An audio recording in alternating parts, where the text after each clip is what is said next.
Hello friends, welcome to a Lovely Yarn podcast. My name is Amber. Thank you so much for being here today. Welcome to this space.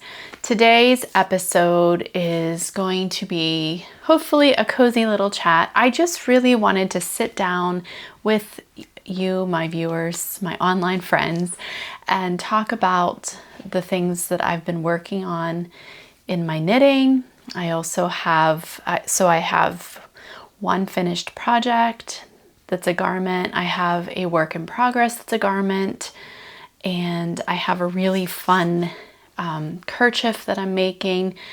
I have some plans that I need your help deciding. I have some really beautiful Drops Belle yarn in a very beautiful blue shade, and I'm trying to pick a pattern. I've got it narrowed down to 3.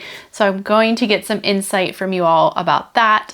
And then I'm also going to share a little bit about some of my other crafty endeavors at the end, because I do more than knit. Knitting is my main hobby and it's my essential hobby. It's the one, like, I feel like if I don't knit for a day or two, I start to twitch, but I do like to do many other things as well. So thank you for joining me today. Let's go ahead and get started. I am wearing my Yume tee by Isabel Kramer. This is a pattern that I've knit multiple times. I think I've knit it twice. This was my second one, and I knit this in the Berroco Remix Light. And I knit size, I was looking through my notes, and it looks like I started knitting the second size, and then I decided it was looking too big, so I ended up just increasing, like in the yoke portion, to the first size. So I got to the number of increases I needed for the first size rather than the second size. And then so I basically knit a hybrid of size 2 and 1. If I were to reknit it, I would just knit the size 1. But just so that gives you kind of an idea, I do have a 36-inch bust.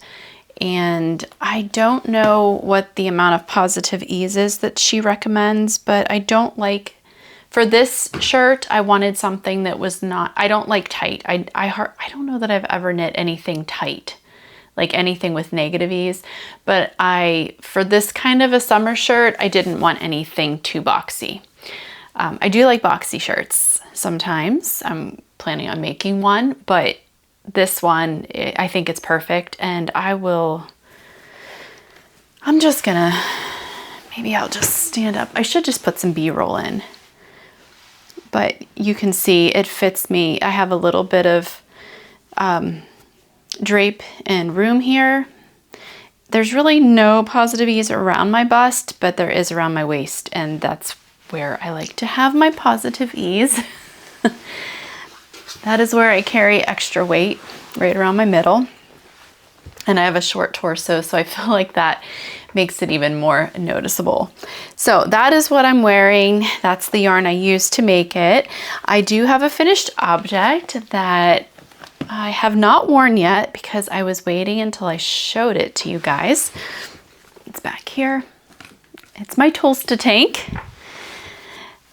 And this pattern is by Rebecca Clow. I really need to figure out how she pronounces her last name. Crayabea Designs. Yeah, so I finished it. I will put some B-roll in for this one so that you can see it all on. Like I said, I have not worn this yet. I like to wait. This was knit, so this pattern comes with directions for both a fingering weight as well as a DK weight yarn. I chose the fingering weight version, and I knit it in Drops Safran, which I think is technically like a light sport. Yeah, it's a sport weight yarn. But I think that it worked out perfectly. I did do a gauge swatch, and I'm trying to find so I knit the size 2. And I got a gauge of 23.5 stitches per 4 inches. And I think the gauge that Rebecca got was 24. So I was pretty close.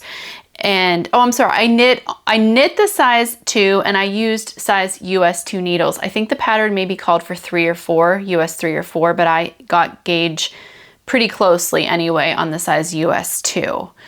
And I had originally cast on the 3rd size, but then it looked massive, so I ripped it out and I knit the size 2, and I'm really glad that I did that. I honestly haven't even tried this on yet, so I'm gonna try it on for the B-roll for the very first time, and we're gonna see, because I almost feel like maybe I could have even gotten away with knitting the 1st size. But sometimes things look bigger and then I put them on and I'm like, oh, that fits me perfectly. So we'll see. You'll be seeing it as I film the B-roll, whether or not I think that it's a good size for me. And I don't know. I don't think, so I've already talked about this a lot. I don't want to bore you guys, but I did end up doing some striping, and I used Drops Safran yarn, as I said, and I used the off-white color for my main color, and then I used sea green, is this greenish color, and then the like reddish or clay, I would say it's like terracotta. That color is called Red Clay. I'll link everything down below in case you're interested.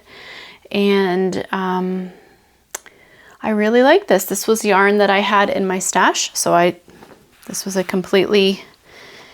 project made completely with stash yarn. And now I'm going to be able to wear it. So that's really exciting. I don't think I have anything else to say about this. All right, let's talk about what I'm working on now. I am really excited about this. It's right here to my right, and this is the Prospect Tee. This is a pattern by Tori Yu, or Tori Knits NYC. Oh, that's so beautiful. This color is, I've been working on this and I've been like, I can't believe I'm making a color so bright. It's brighter in person. It's a bit subdued on the camera, but this is a really beautiful color. This yarn is Pearl Soho Linen Quill, and this is the Rhubarb Pink color. And this yarn, I knit a garment one other time using the Pearl Soho, and I ended up having to rip that garment out. It was a Samantha Guerin pattern. I can't remember which one it was, but I had made it way too big. Like I was swimming in it, and I was like, I'm never gonna wear this. So I ripped it out, and it was actually with, I have the color, it was with this color, which is not a very good color on me, to be honest. It doesn't go well. It's called Honey Pink. So this color is not a good one for my complexion. But I think I have 3 skeins of this, and so I had knit a shirt. It was too big. I wasn't crazy about the color anyway, and so I ripped it out. I will use this yarn someday. I'll probably hold it double with something, or I'll use it as like a contrast color in some color work. But this has been absolutely lovely. I've so enjoyed knitting it, and I think what's made it even sweeter is that when I made this shirt, this was 100% cotton. The Safran is 100% cotton yarn, and so I actually injured my pointer finger of my left hand because I was knitting on that so much, and I was basically just knitting on that, and so I'm still dealing with the pain. But to be back to an animal-based, this is mostly, it's called Linen Quill. So you would think it was mostly linen, but it's actually not. It's actually mostly, let me get the exact content before I start guessing. It has linen in it, but it's a very small percentage. So it is 50% fine Highland wool, 35% alpaca, and 15% linen, and it is a fingering weight yarn. And you can see when I get up close, it has a halo, and it has little bits of fiber that stick up out. I would say that's probably the linen, the white colored. This has been so enjoyable to work with, and I think even more so after having just completed a 100% cotton shirt. I'm just really enjoying the knitting process of this. I am knitting the body, and by this point in time, I have memorized the pattern repeat because I can just read where I am in the pattern as far as reading my knitting, and I just have it memorized, so I don't even have to look at the pattern anymore. But essentially this pattern, you start out by knitting the back panel, and you do some short row shaping at the top. Can you see that right here? So beautiful. So you're knitting back and forth flat, and then you get to a point where you put your stitches, you actually get to the bottom, like where your sleeve is going to be. You put the back stitches on hold, and then you pick up one of the fronts, you work that, then you pick up the other front, you work that side, and then you join the two fronts, and then you work down until you get to where your underarm length needs to be, and then you join the whole thing, and now I'm working in the round. I love this pattern. It's not boring to me. I appreciate a good stockinette pattern, especially for when I want mindless knitting, but I will say that sometimes I have a hard time with garments that the whole entire body is stockinette because I get bored. I am a process knitter, but I'm also very much a product knitter. I like the process of knitting. It's very soothing to me, but I really love to get the finished project. And so when I have rows and rows or rounds and rounds of stockinette, I sometimes get really bored with that. I'm not experiencing that with this because you are doing these textured rounds very, very frequently. So you've got some rows of stockinette, but then you've also got rows of texture. And this is a drop sleeve shirt. So all I have to do when I'm done knitting the body is go back and put a short cap on the sleeve and do the finishing on the neck. And I don't even remember what the neck finishing looks like. I'll have to pop a picture in of the pattern. And yeah, so there's very minimal. Like, I'm not gonna make these sleeves much longer. They're just gonna have like a ribbing on them along the edges. But I love this. I actually bought more yarn to make another one in a light blue. Let me grab it really quick because it's like my blue color. I love this blue. Let me grab it. Okay, so this is the next color I want to make. And this is also the Linen Quill. The color is Mountain Bluebird. I bought 3 skeins of it because, well, this one, so this sweater, I have 3 skeins of this yarn. Pearl Soho sent it to me as a gift. And so I have 3 skeins, but I'm only going to use 2 because I literally just started my second skein. And I would say I probably am 2/3 of the way through the body. I don't know. I'll have to see as I go. I'll try it on. But I don't see myself needing more than 2 skeins. And I'm knitting a size 2, by the way. I'm also using size US 3 needle, which I think is maybe one size smaller than what she called for. I think her pattern calls for US 4, and I'm using the 3s. But this, oh my gosh, I love this. I love this color.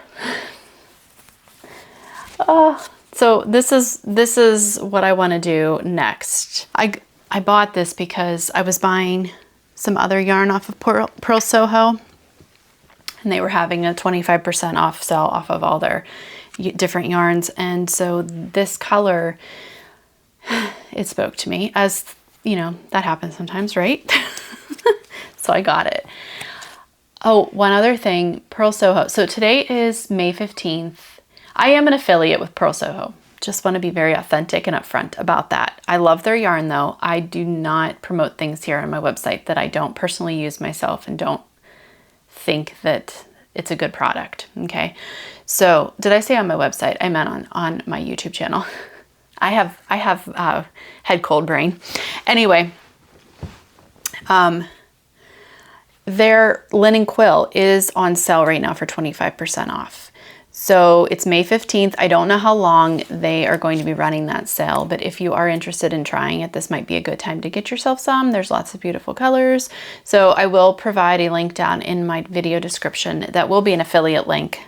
Also, just putting that out there, which means I'll make a percentage, like a commission, if you purchase through that. You don't have to pay anything extra, but I just get a little bit of a commission.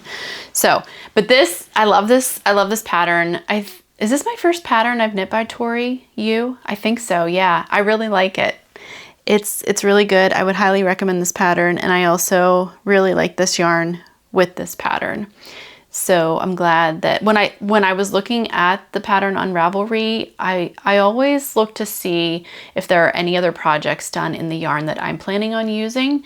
And there were only 2 from knitters who had used the Linen Quill, but I liked the look of both of them. And the one was this really beautiful red color. I'll try to remember to put it up here. And of course I'll credit that Ravelry user, but I was like, oh my gosh, maybe I need a red one.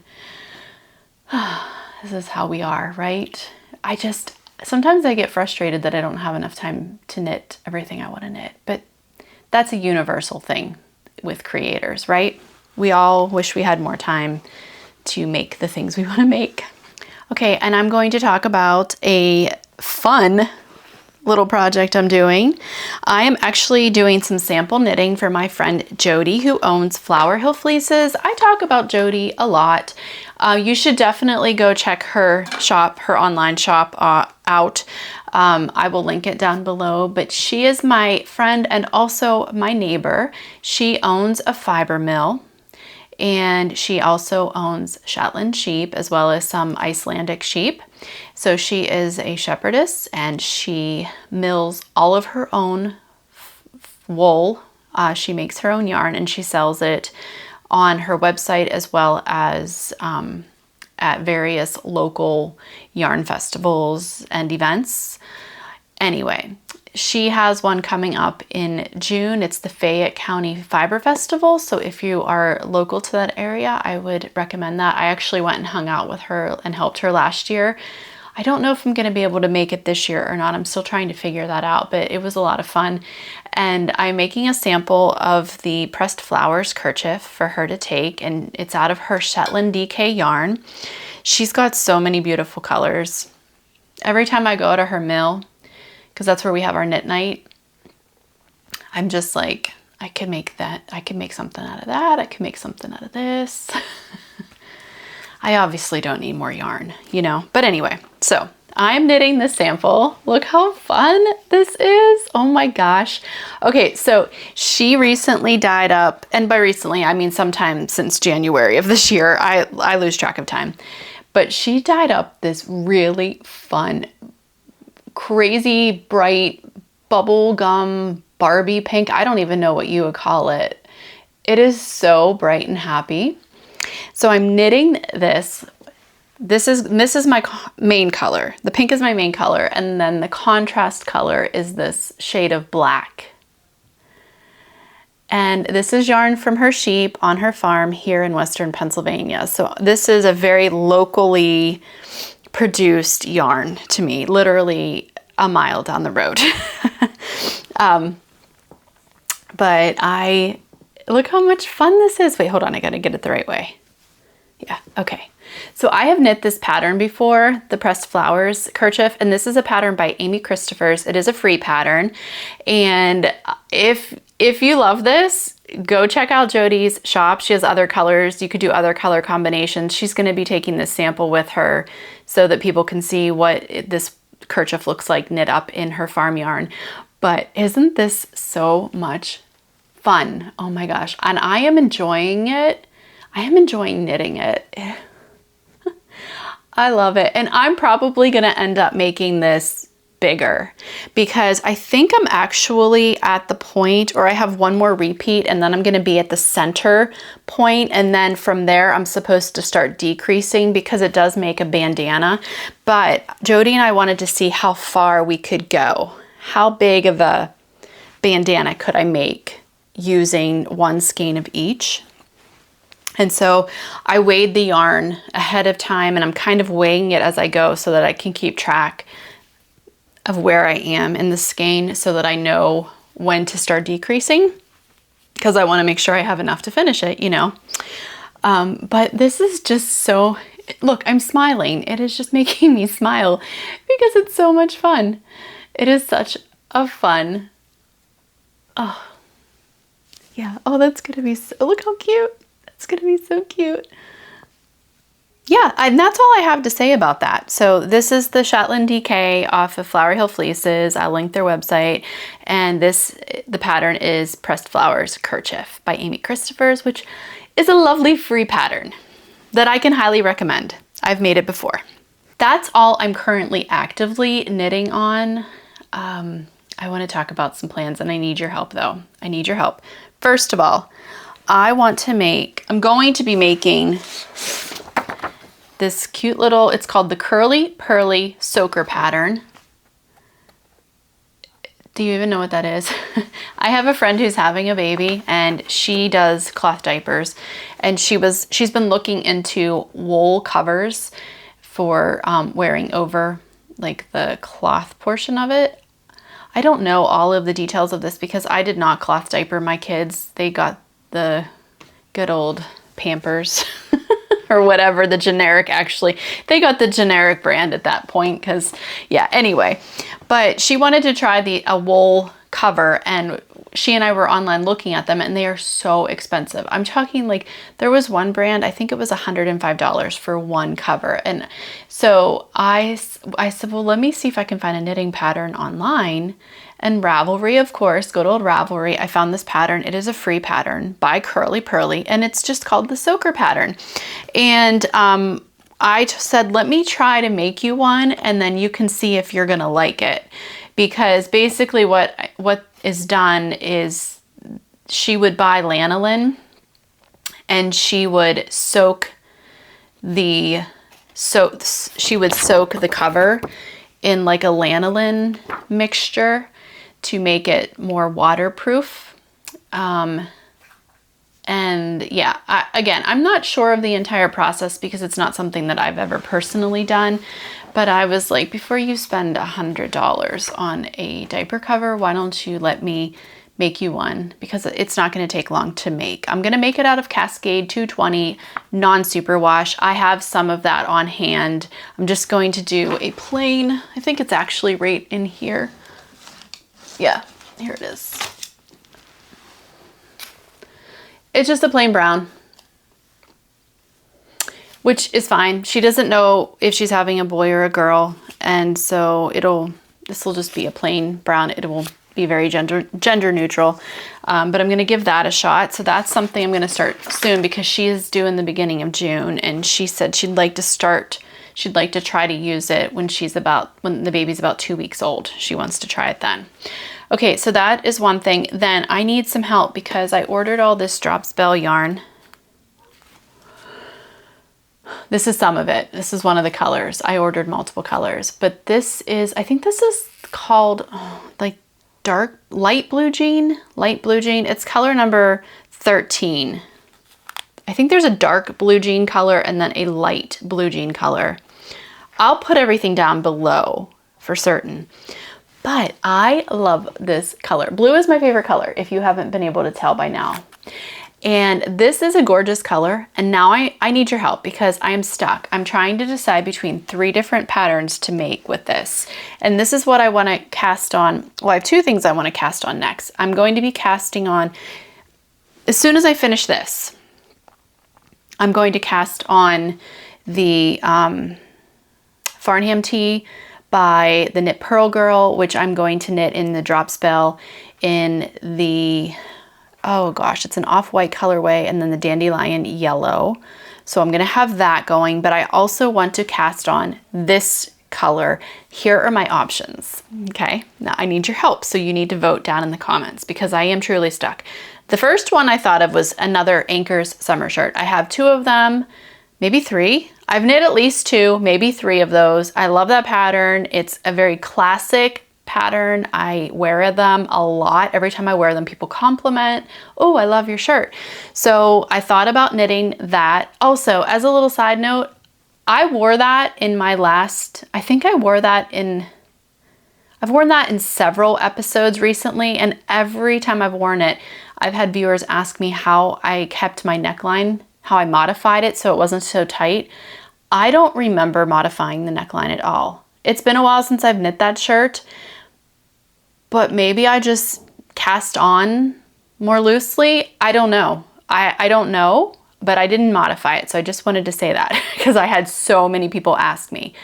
Anyway, so the Anchor Summer Shirt, because this is a really nice, for me, it's a good classic. I can throw it on. I don't like it. It's got the pretty ribbed yoke, but yet it's simple too.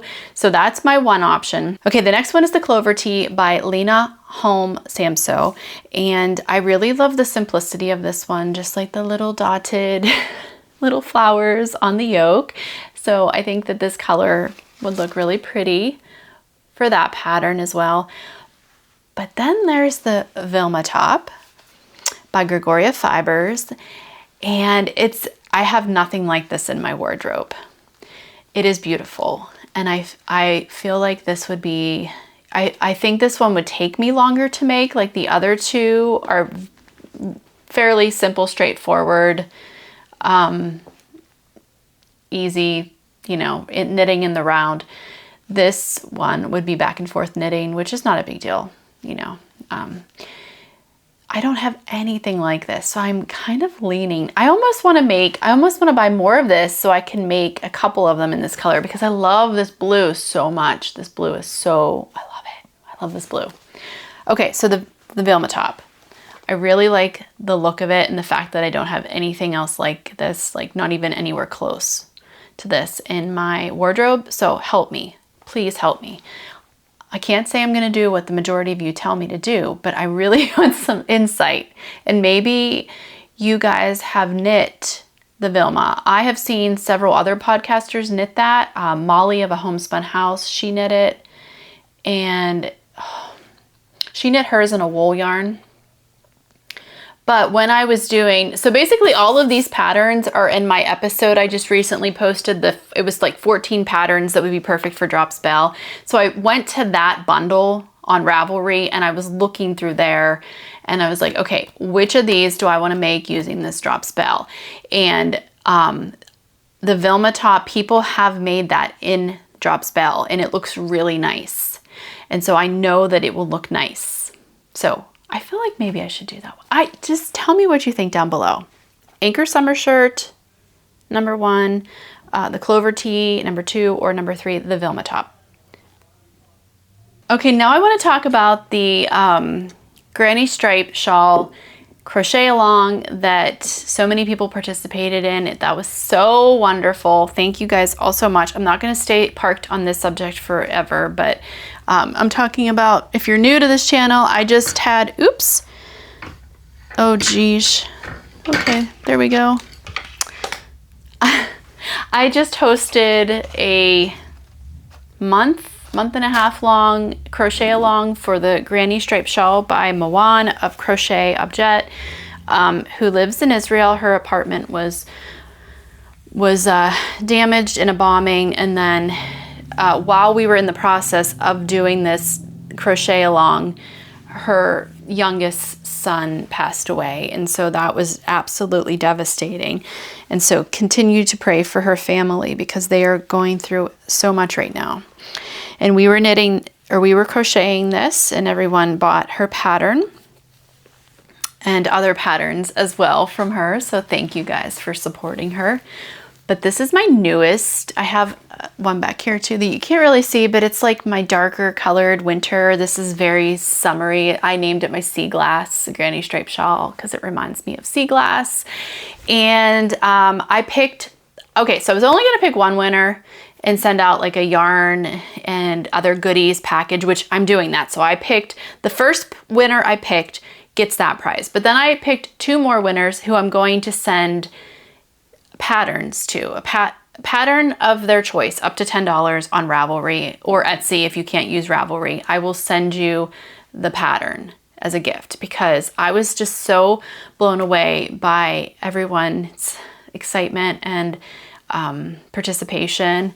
And oh my gosh, I was so overwhelmed on Ravelry. I don't like using Ravelry forums. I feel like it's just so not organized well, and I just felt so very overwhelmed every time I went there. So I did a horrible job with responding to people. I tried to like things, like hit the little heart, but I didn't even do that the whole time. So I'm sorry. I put that out front when I said I was going to host this. I was like, I don't know how good I'm going to do in the Ravelry forum. That's just, I don't know. I don't know. Anyway. But I was so happy because so many people participated. And then what I ended up doing, which is so hilarious, I did this the old-fashioned way. I had to go through it because I had people. So the whole thing was, to be eligible to win the prize, you needed to submit a picture of your finished shawl. And it was either on the Ravelry forum, on Instagram using the hashtag that I had for that I had given for the crochet along, or you could email it to me if you didn't use either of those other platforms. So I had people sending me stuff through email, there was stuff on Ravelry, and then there was stuff on Instagram. So I sat down yesterday, and it took me a long time, but I went through each thing and I wrote down everybody's name and then where they had sent me. So either email, Ravelry, or Instagram onto those papers. I stuck it in a kitchen bowl, and I literally just randomly, like without looking, picked out names that way. I didn't know how else to do it. When I do giveaways here on my YouTube channel, I use a random comment picker that I literally put the URL of the video into this comment picker, and it just like filters through all of them and then randomly chooses a comment, and that's who wins. But I didn't have a way to do that using 3 different like sources that people were sending me stuff. So I was laughing because this is like the old-fashioned way to pick a random winner.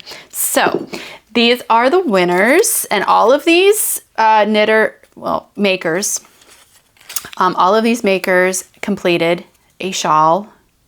Actually, one of the winners completed 2 shawls, which was very impressive. So for the main prize, the big prize, that I have not shown because I have not gathered it up, but you will like it, what it is. I had somebody send me some stuff, and then I also have stuff that I have gathered up to send as well. But the main winner is Maya351, and this was a Ravelry entry. Oh, it's not gonna focus. There we go, kind of. Okay, but anyway. So that is for the main prize package. Now, the next 2 winners will get a pattern of their choice, up to $10. And if you can I'll just need your Ravelry username. I know at least one of these people have a Ravelry username. The other one was an Instagram submission. But the first one is Missy. Let me put it up here. I think this maker actually made 2 different. I'm going to put the winning, not the winning projects, the people who won. I'm going to put pictures of their things up here on the screen. But this is Missy. Okay, you get a pattern of your choice. And then the second pattern winner is Sparks430. This was an Instagram submission. Okay. All right, so I would love to feature, like to put all of the finished shawls, which there were 116 finished shawls. I would love to put them all up on the screen, but I would not have the time to do that, and I would have to download them all to my computer and then put them in. Yeah, I can't do that, but there were so many beautiful shawls. So if you're interested in seeing those, you can go to the Ravelry forum, which I will link down below, and I will also write on the screen here the hashtag on Instagram that you can type in and go see the shawls there, and that is hashtag ALY Granny Stripe Shawl CAL. So thank you guys all for your support of Moan and her family during this very difficult time for them. Thank you for participating, and now you guys have a beautiful, lovely granny stripe shawl. And if you're new here and you didn't know we were doing this, I still encourage you to go buy this pattern because it is so much fun. I've knit 2. I will make more in the future because it is a very fun, I think, quick, very good way to use up your scraps, your fingering weight scraps. But I love the pattern. Okay, so two other things I want to talk about, and these are not knitting related, so perhaps you're not interested in these, but I'm going to talk about some other crafty areas of my life. And the first one is some embroidery not embroidery, cross stitch. I have not started it yet, but I did buy the cross stitch pattern. It was on sale. I found it on Etsy, and I'm gonna pop a picture of it up here because it's the cutest thing ever. I love strawberries. June is fast approaching. Strawberry season will be here. I have a special strawberry mat that I put out at our side door where everybody comes into our house. It's like, let's celebrate strawberry season, and to me, the start of summer is strawberry season. So I found this little cross stitch pattern, and it was on sale for $2.45. And I have so much embroidery floss, and I have like Aida cloth and all that kind of stuff because I collect it from the thrift store. When I go to the thrift store, if I find any of those kind of things, I buy it because I know I will eventually use it. So all I need to do is print off that pattern and then get started on that. I'm really excited. It's been a while since I've cross-stitched. I don't think I've cross-stitched for 2 years because I've been more into the embroidery lately and less of the cross-stitch, but I love doing both. I love them both equally. So I'm excited to get started on that. And then another thing I've been doing is I've picked up my watercolor paints again, and I've been doing this little thing called 100 Tiny Treasures. It's kind of a challenge where you you're basically committing to yourself. So you could not follow through, but you commit to painting 100 miniature paintings. Watercolor paintings is what I'm doing over the course of a year. I started on March 19th. I'm dating my little paintings. So I started on March 19th, and I was the whole reason I even found out about this is because I found this woman, this watercolor artist. Her name is Leslie Strauss, and she just released this book called The Big Book of Tiny Painting, which I bought. I love books. I love yarn, I love books, I love handmade mugs and pottery, and I love lamps. There are certain things that I collect. Making books, creative books is one of them. And I will, usually every 2 years, I will buy myself a painting book. A watercolor painting book typically is what it ends up being because it helps me to learn more. I've been painting since high school. I don't talk about it very often because it's not a consistent hobby like knitting is. It's one that I seem to pick up almost every spring. I don't do much watercolor painting over the winter months, but I did, in high school, I did a lot of charcoal sketching, and then, but my favorite was watercolor pencil and just watercolors in general. And so that continues to be my favorite, although I am branching out into acrylics right now. So we'll see how that goes. I don't have a lot of confidence in that area, but I know, as with anything, and I just want to say to you guys, if any of you want to learn to paint or do anything creative, you just got to do it. You learn. I think a lot of us think that you have to have natural talent to be able to be good at something. And I think that not having natural talent is helpful, but it's not the only thing that makes it possible for you to do good and to succeed in an area. And so I want to encourage you, if there's an area in your life of creativity where you really want to get better or you want to learn something new, but you don't think you're naturally adept in that area, it doesn't matter. You just got to step in and you got to do it. The biggest thing is a daily practice or an almost daily practice. When I was learning how to spin back, 8-9 years ago, the woman who taught me, I was blessed to have someone who lent me a wheel, and she actually came to my house and showed me how to use it.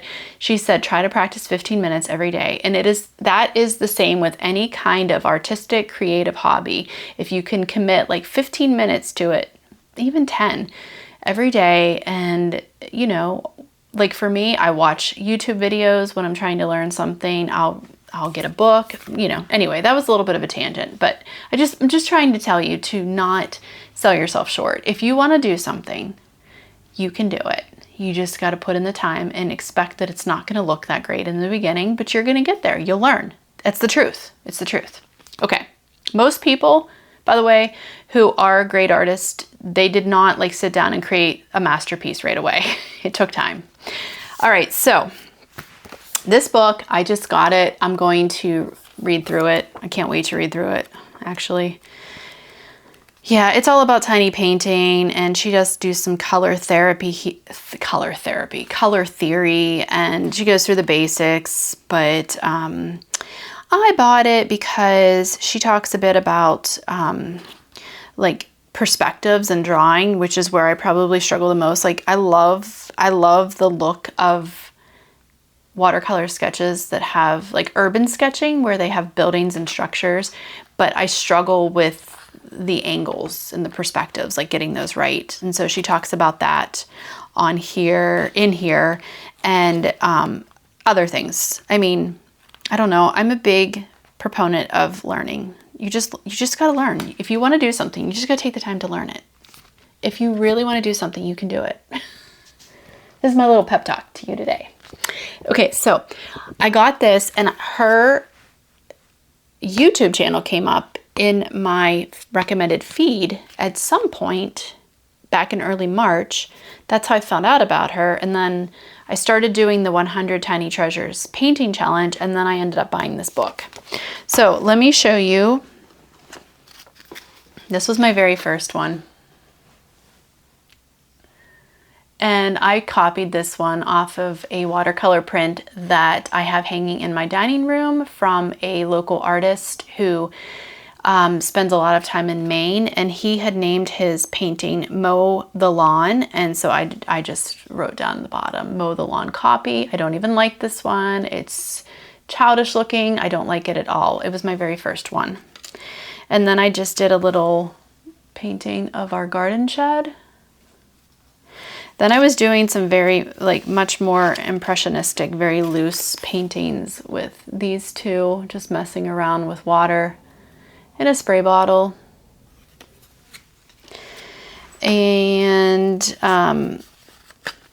did some pretty sunset, little canoe, barn. I don't know. Okay, this one I really don't like. I really don't like that one at all, but I'm showing it anyway. This one was very loose. I did very loose art watercolor with this one. And we did a little marsh here. I really hate this one. This one I'm about to show you. I hate that one. I also don't like this one. I need to learn how to do trees better, like actual more structured trees. Another very loose. I like loose. I like loose watercolor. I like the look of it, and I like to paint it. It's very relaxing to me. A little mountain. Lily said this one reminds her of what she saw when she was out west this past year. This was I painted a picture from my garden last year that I had in my phone of my morning glories. This was actually a picture that I posted on Instagram. I think it was last year. It was of my garden shed, and it was just the perspective I took by, like, I don't know, yeah, the fence post there and everything. And then my latest painting was on May 9th, which was the day before Mother's Day here in the US. And this is a picture of tulips that my son Ian and his wife Jordan had bought me and brought me over that day. And when they left, I painted this. So I am highly enjoying this, and I've actually missed it. I haven't painted since the 9th. It's now the 15th. I've been way too busy this week, and I've been trying to get some knitting done, so I had stuff to talk about with you guys. But I'm desperately looking forward to getting back to my paints maybe this weekend. But yeah, that's something that I've really been enjoying, and I wanted to share it a bit with you guys. I'll link Leslie's website, not her website, her YouTube channel down below if you want to go check her out. She's very inspiring. I think so anyway. So, okay, I think that is it. Here, it's 48 minutes in, and I was afraid I wasn't going to have anything to talk about today. I should know better. I should know better. I'm gonna go. I have a garden that needs planted. It's been so cold here. Oh, Tilly. Tilly's been in here with me and she just woke up. She heard somebody go outside. She's like, I want to go outside. It's been cold. It's like, it was in the low 30s. This is why I don't plant my garden until at least the 3rd week of May, because the weather here in this side of the state can be very tricky in the spring. But it's sunny today and it's supposed to be, I think, near 70, like the high 60s, which is perfect. Hi, Tilly. Hello. Look at the little Tilly here. She's such a sweetheart. She is such an absolute joy in my life. Yes, you are. So thank you all for joining me today. And please don't forget to vote on which project I should make next with my Drops Belle. Or you want to come in here and say something to everyone? You want to come show your beautiful face? Come here. Come here. Come sit on Mama's lap. Oh, there we go. You're so cuddly. She is so cuddly. I've never had such a cuddly dog. Oh boy. You gonna give me a hug? You gonna give me a hug?